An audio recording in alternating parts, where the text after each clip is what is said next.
راح فين زمن الاحترام يا حسين؟ راح فين زمن الاحترام يا حسين؟ السلام عليكم. طبعا انا راجل اهلاوي وافتخر، لكن النهارده الذكرى السنويه لاخونا وحبيبنا وكبرنا كابتن ابراهيم يوسف غزال مصر. الراجل ده كان قمه في الاحترام والادب جوه الملعب زي بره الملعب. لو هو انسان وهو ضابط شرطه وهو في البيت وهو في الشغل، تعلمنا منه كتير.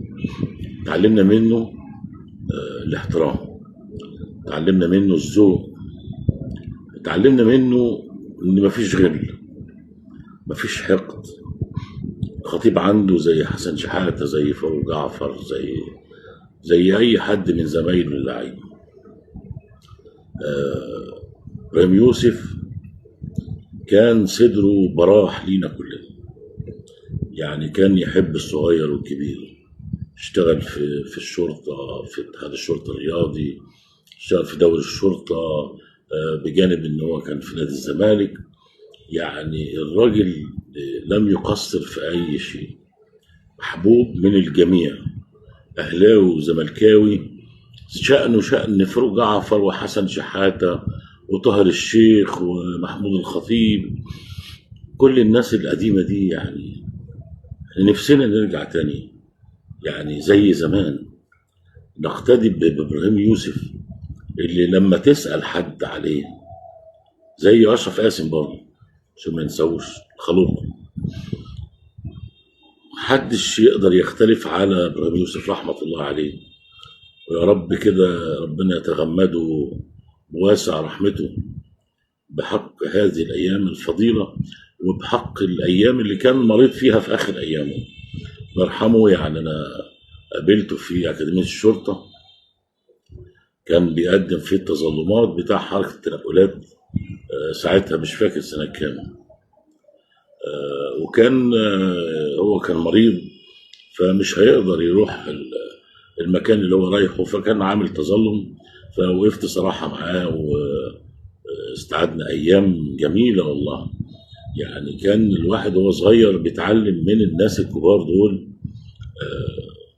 كل شيء جميل، وازاي تحترم الكبير، وازاي تحب، وازاي تنظف قلبك من الغل. انا شايف دلوقتي يعني النعرة اللي موجودة لها غل وحقد وحسد وغيرة، يعني في نفس الفريق وتلاقيهم مش طايقين بعضهم. ده عقد اكبر من ده وده عقد.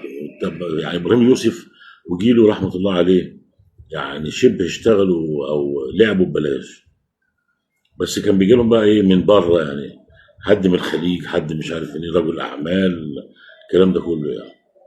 انما ابراهيم يوسف والذكرى السنويه لرحيله ورحمه الله عليه يعني اعادت الاذهان، يعني زمن الرياضه الجميل وزمن كره القدم الجميل اللي احنا بنفتقدها دلوقتي هذه الايام. يعني دول كارهين ودول كارهين، ودول رايحين ودول جايين، ولا داريين ان احنا وطن واحد. رحمة الله عليك غزال مصر الأسمر، حبيبنا كلنا، أهلوية وزملكاوية ومصروية اسماعيلوية، كل مصر تحب إبراهيم يوسف. يا ريت ندعي له ونقرا له الفاتحة. الله يرحمك يا هيبة.